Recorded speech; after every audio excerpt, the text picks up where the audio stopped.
Hey there, do you dream of escaping into a book? Maybe your escape includes a cozy cabin in the mountains or a magical town along the coast. Either way, you're in the right place. Welcome to Literary Escapes with me, Becky.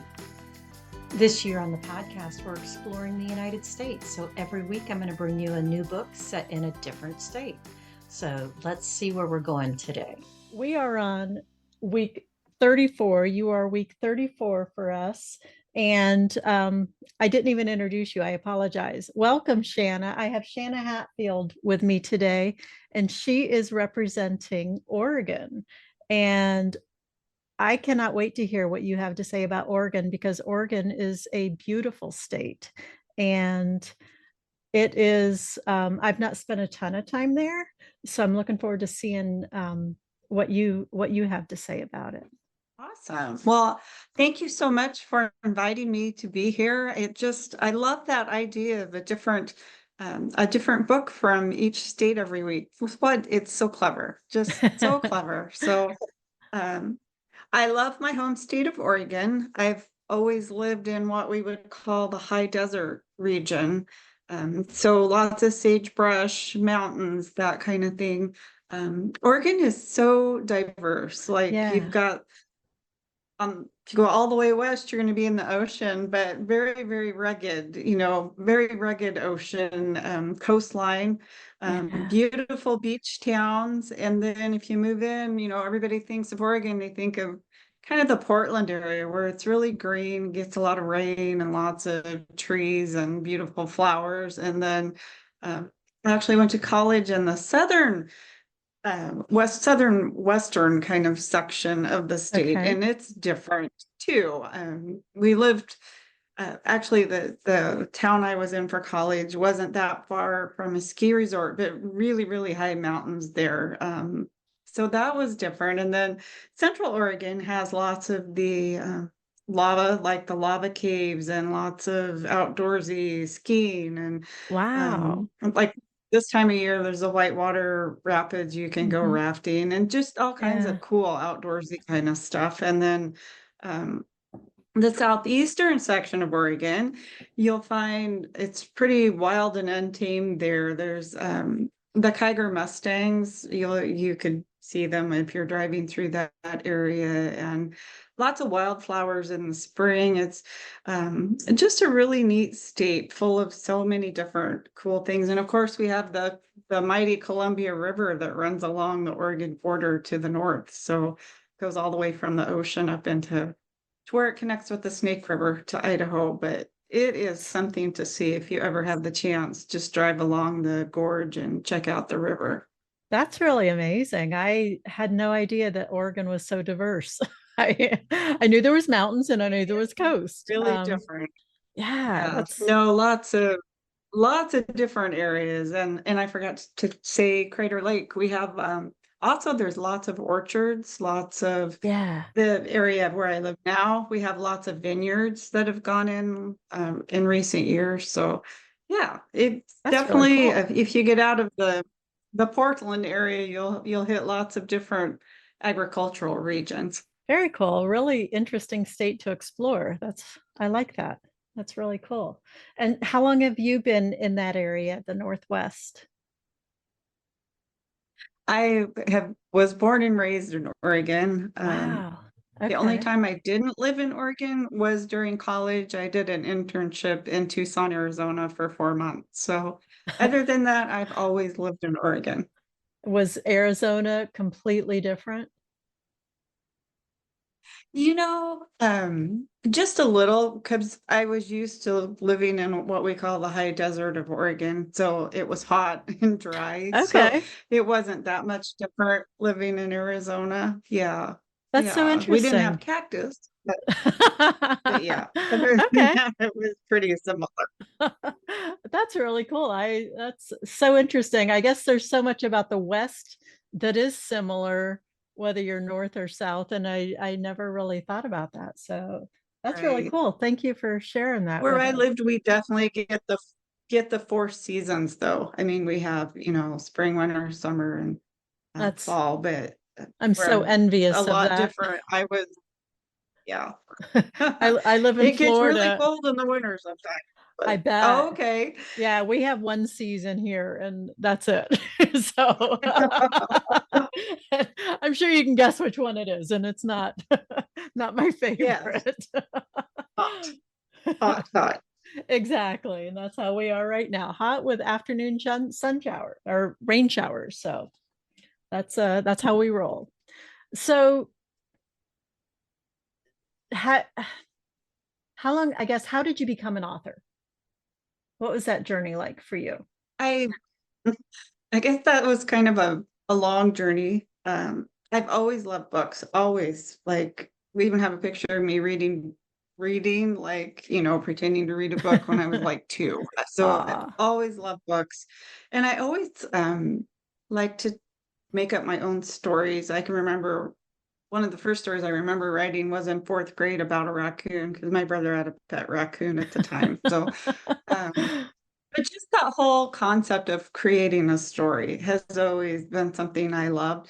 I didn't think I could have a career as an author, mhm. so I started to do business in college and I hated that, like the whole math and tax and that kind of stuff, not my thing. So I switched gears and I went into marketing Okay. and I actually did marketing communications. I graduated with a communications degree and I spent 10 years working for newspapers as a newspaper reporter. Oh, And then wow. I switched gears and went into marketing and I did that for a while, but I missed writing. So in 2010, my husband challenged me to write a book. I had been complaining about reading a book that was really poorly written, and I just couldn't believe a publisher would spend the money on it, to have it put it out there for the world to read. And so I he's could do like, better, well, if right? you think you can do better, then do it. So he threw down Challenge that gauntlet accepted. challenge and I took it. Nice. So I started writing my first book in February 2010 and I loved it. I just absolutely fell in love with the process of writing. Um, so I ended up self-publishing and they were 3 full-length books and like a prequel Hmm. that was short. So I published them all in June of 2011 and Okay. I've been Wow. writing and publishing books ever since. So my 123rd book just came out July 11th. Holy guacamole, that is insane. That's that is a lot of books, especially you've only been It writing for is. 14 years or something. So that's Yeah. incredible. Yeah. Good for I you. just love it. I love everything about it. Actually, in August of 2013, I was able to quit my day job and just go to writing full time. And That I just feel really, really blessed to be able to do that, to do that something I love so much every day. that is the dream of most independent authors right there, isn't it? It was a huge dream that I didn't ever think would actually come true. And then it did. And like I said, I just am so incredibly blessed. That's so awesome. I love that.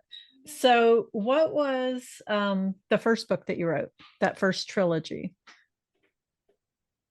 The very first book I wrote was called Heart of Clay, and it's about couple in their 30s. They're on the verge of divorce, and so it's just kind of their journey to falling back in love and realizing what they have with each other. So Oh, I that like was the that. very first one. Yeah, and then the second one in that series is about her brother. So the girl from the first one, the second one's about her brother and him falling in love and whatever. Nice. And so that one's fun. And then the third one is actually a younger couple. He's just they're both very young, early 20s, and she actually has a hearing disability, and he's this outgoing, loud cowboy. And so it was really fun to put them together. And he's friends with the couples in the other 2 stories. And then Nice. the prequel that goes along with that is just kind of a day in the life glimpse at kind of all the couples. And Oh, so it fun. was really fun to put that together I too. bet. That's a good idea. That's fun. Yeah. So the one that we're doing in the book club is called Catching the Cowboy. And when I Yes. first read through the blurb, I was laughing out loud. So tell us about that book and that series. Okay. So Catching the Cowboy is it's the first book in my Summer Creek series. And the whole title for that came one Sunday. I was driving to church a different way on a back road. It was just a pretty summer day. And there was this sign in front of a ranch that said Summer Creek. And I'm like, that would be such a cool name for a series. So I created this fictional town set in, it's kind of Eastern Oregon.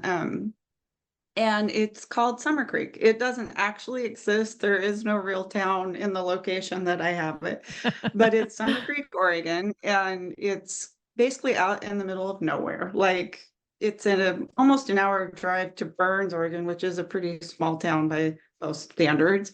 So anyway, there's this little small town, quirky community that's dying. Like it is totally dying. And so we have this girl from Portland. Her daddy is a billionaire. Her uncle is a judge, and she gets in trouble.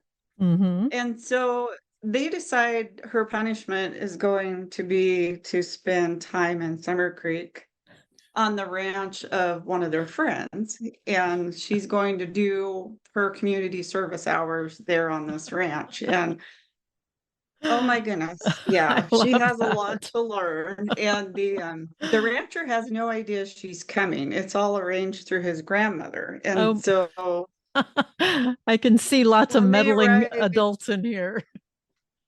yes, for sure. He's a widower. He's got a little girl named Cricket. And so he is all focused on his daughter. Like that is his entire focus is the daughter and then the ranch.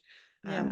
His sister lives across the road and he's got his grandma there to help take care of Cricket. And that's pretty much his life is just working and family. And so here comes Emery and she's, nothing like he would ever Ever want on choose. his Yeah. ranch.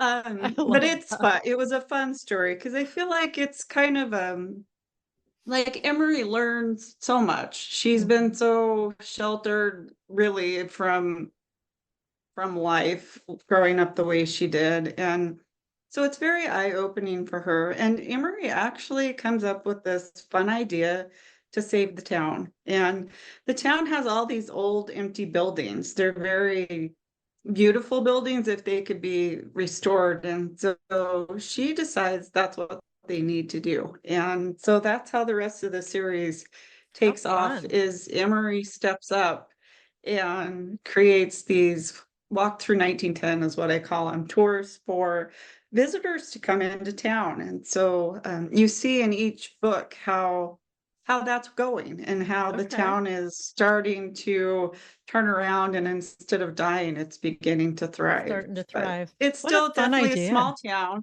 Yeah. And the town mascot is a goat named Ethel, and she wanders through all the stories. So that's been really fun is to think of different things for Ethel to be doing. But Oh, that's yeah, funny. it's just been a really fun series to write.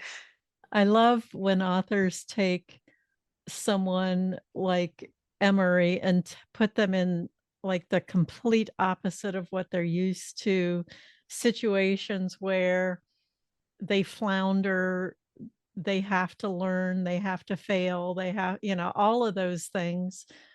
And it makes for such a great story. And I love when authors do that. That's so much Mhm. fun. Those fish out of water stories are so They're the fun. best. And Yeah. it provides a lot of groundwork for adding humor to stories, I think, Hmm. when you have that, because they're just going to do things everybody else finds hilarious, even though, they're caught up right in it in the minute and they don't know what they're doing. And it's Yeah. funny, but yeah. And it's, there might be things that are frustrating and embarrassing and, all of those things for the character, but I kind of laugh at them, you know. So I I don't do mind too. laughing. I think it makes them very real because Mhm. those things happen to all of us at some point. So Exactly. yeah, I think that Yeah, really helps. Yeah. I totally agree with that. So, what would you say are threads that run through all of your different series? All my different series, well, I always say my books have hope, heart, and humor, and I that love that. really does run through every book I've written. Because we all need hope, and there's usually my characters are all flawed. None of them are perfect, and they all need a little extra hope, I think. And We all there's a do. lot of heart. There's a Yeah, lot of heart in my characters. So, and then humor because we all need to we all laugh. need humor. Yeah, I totally agree with that. And I think that with so many people's lives being so stressful, so anxious, that diving into a book where it's someone else's problems, or there's someone else that is has given hope or encouragement or humor, those things are so important. And i I feel like romance in general gets kind of a bad rap, and there's a reason it's the number one genre, because people gravitate to that happy ever after. You know, we want to see Exactly. characters that are happy at the end. And we don't mind if they have to go through a hard time to get there, because that's, like you said, you know, that's Right. real life. You have to go through hard stuff. But the fact that we know they're going to have that happy ever after is what keeps us reading. Exactly. Yeah. Exactly. We all want that. I think we all need that little escape into, I Yeah. mean, the real lives aren't perfect, but we all like to think the ending will be happy. Yeah, yeah, and I think one of the beautiful things about staying in a series, you know, staying somewhere like Summer Creek, is getting to stay with those characters and getting that, you know, they become your friends, and you start wanting to see, you know, I really want to hear so and so's story, you know, that kind of a thing. And when their story does come up, everybody's excited about it because this person, they know them, that's their friend, you know, they want them to have their happy ever after. And so I think it's so fun to grow along with the characters and get to know them. I do too. And I just love the world building that comes with series because I truly get so attached to these characters Yeah, and the settings, you know, these little small towns are just so fun for me to yeah. write and create. And they do feel like you're coming home when Mhm. you pick up a book.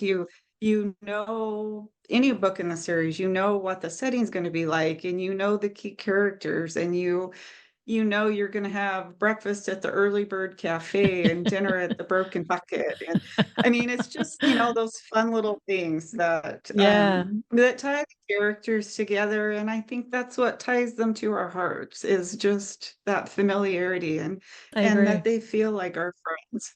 Yeah, I agree with that completely. Do you have other series, obviously? Do they interconnect at all? They do sometimes. In the Summer Creek series, for example, book 3 is about a princess from Bryden, which is another made up place. But anyway, um, that ties back to one of my historical romances. Like, there's a girl who um, is related distantly to some of the royalty in Bryden. And so I have so much fun when I can tie something from one series into another. Um, I actually have some historical series that I have really crossed over. And so I have books set in the town of Pendleton. I have books set in the town of Baker City, and I have books set in the town of Holiday. And those three seem to, you know, someone might pop up from one in a different series or I love whatever. And that. it's really fun. And I hope it's fun for the readers when, Yeah, you know, the sheriff from whatever town pops up in one of the others. And it's just fun. it It's is so fun. much Yeah, fun. as a reader, it's you give them these Easter eggs They're like, hey, wait a minute. Right. I know them. So, and that's always fun. It's like, running into someone at the airport, like, hey, wait a minute. Exactly. Yeah, that's Or so catching fun. someone you haven't seen for a while at the grocery store or whatever. Exactly. But yeah, Exactly. so That's awesome. So when you read books, and I know that you do because you're a writer, what do you like to read? I'm kind of all over the place. I just finished reading a time travel book. I Fun. like the epic medieval fantasy. I'll read those. I, of course, love sweet, wholesome historical and contemporary romances. I do tend to read a lot of research kind of books, so Mhm. biographies or memoirs if I'm doing historical. One book I read this summer that I was just so intrigued with was General John Pershing from World War One. I read his biography.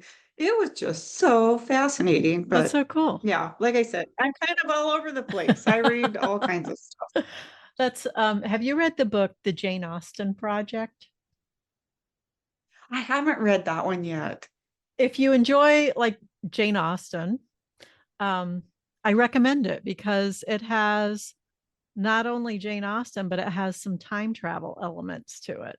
And so it's Oh, a how little bit fun. sci-fi, it's a little bit Regency or whatever time frame she was in. It's Okay, it's I'll have to give crazy. that one a try. Yeah, it's a lot of fun. We read that in my book club a couple years ago, and it was crazy Okay. good. So yeah, Oh, fun. I'll check it out. yeah, it's a fun Thank one. you. So yeah, my pleasure. It's always fun to hear what people enjoy reading, and seeing which ones we've read in common. So what are you writing right now? I um I am getting ready. Actually, it's perfect timing. I'm getting ready to start the next Summer Creek book. Oh, So fun. perfect timing for this. And so what number Yeah, is this in that series? it'll be number 7 in the series, Love it. and it's about the mechanic in town. Yay. And there's a girl, actually, she owns a welding shop. And so those are the two she's very much a tomboy. And Nice. he is not dealing well because the princess in book 3, her brother's been hanging around town, the prince, and he's fallen in love with the mechanic's sister.